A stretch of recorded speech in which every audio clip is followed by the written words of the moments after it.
One thing that Ty said earlier that we discussed was that it wasn't like suddenly like a flip-flop or a shift in sexuality where it's all of a sudden, now I like women. It was, now I'm interested in Danielle. Right. You know, and I want to see. And it's a person thing, not a gender thing. Yeah. Yeah. It's very clear. That's one of the biggest lessons from this conversation. And I have to say, most of the men, simply my experience with individuals with same-sex attraction is, I know some women who experience it, but I know far more men. And my experience with most men that I've known, who do have very strong same-sex attraction, very strong homosexual feelings, whatever, most of them have been very attracted to at least one woman in their lives. Yeah. And so I think that's also a misconception that I had before, is that that it was impossible, that you liked one or the other, right. And that like people who were bi, that was very rare and also very strange, you know, but it's, yeah. Interesting. Well, and the thing with, and I think as a general standard, like we don't expect heterosexual men to stop being attracted to women just because they're married to their spouse or they're committed to their spouse. Like we're human. We're always going to experience attraction, sexual or otherwise, to people other than our spouse. Right. And I think that that's the same. Do I experience attractions to other people? Yeah, I do, men included. But it's not I don't ever feel like this desire, like, oh my gosh, like I think maybe I made a mistake. It's just like I am attracted to people. I still think people are attracted, but I love Danielle and I'm committed to our marriage. Like I love that. And it doesn't feel compulsive, you know. And I think anybody that's healthy, and spiritually, emotionally, otherwise, is always going to experience various kinds of attraction to different people at different times, but they're always going to know how to keep that in order, how to keep it in check.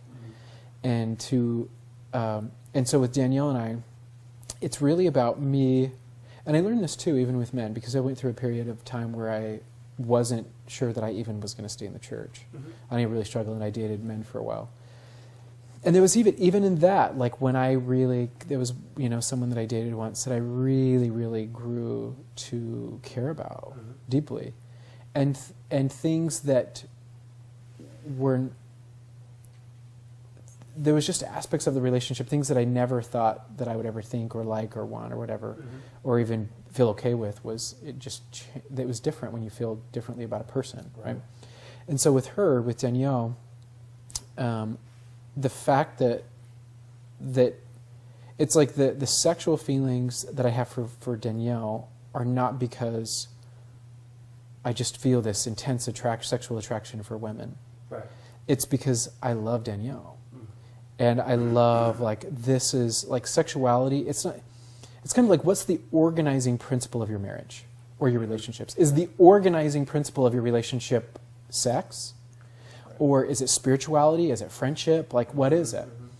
And I think while sexuality for us in our marriage is an integral part, and it's an important part, it's not the organizing principle.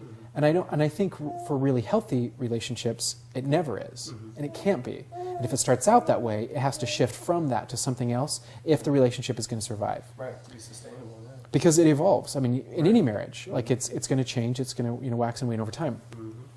And so with us, it's just about like the organizing principle of our marriage is like I think our spiritual relationship, and two, like our friendship. And the fact that we have a really healthy sexual relationship is very satisfying and it's very meaningful, but it's not the foundation of our relationship. Right.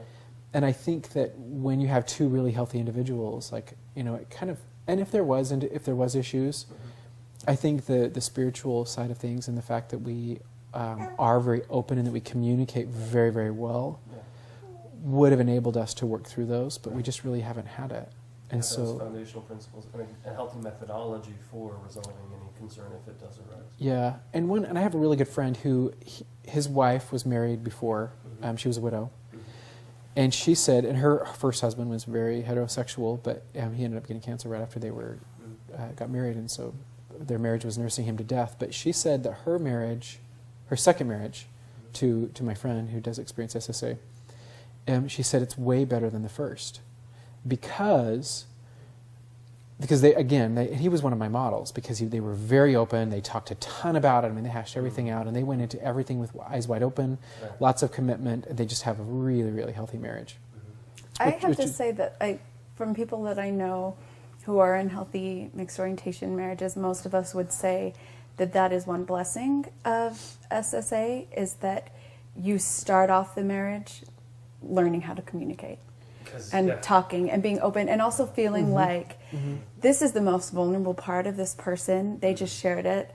I need to learn how to be vulnerable myself and like open up about things instead of holding back and closing. And I think it takes most marriages, most couples, a while to get to the place where they feel completely safe and like that they can really communicate. But you have to start out that way if you want to be healthy. Yeah. And she made the comment in their relationship that her marriage is what it is because of SSA, not in spite of it. Right. Because of his issues and whatever, they had to learn really early on how to communicate. And that aspect, because they had to learn to communicate around this, they communicate better around parenting. They communicate better around finances. They communicate better around anything that shows up in their marriage. And she said, this relationship is worlds above. And she loved her first husband, and she still does. But she says, the quality of our relationship is worlds above the quality of that relationship. And so I think in a lot of ways, like in some ways for me, like I think of this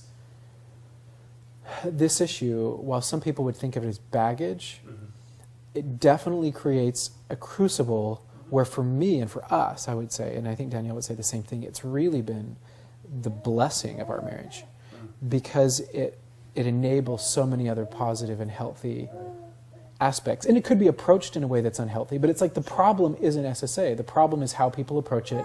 It's individuals' relationship to it. It's shame that they feel. It's, a lot of things that they have. It is what it is, and it's value neutral. It's not good, it's not bad, it just is.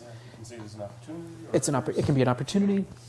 And for us, it really, the way that we have approached it has been a huge blessing to our relationship. And I believe it will continue to be that. So an unfair hypothetical. So what if the sexual component goes away?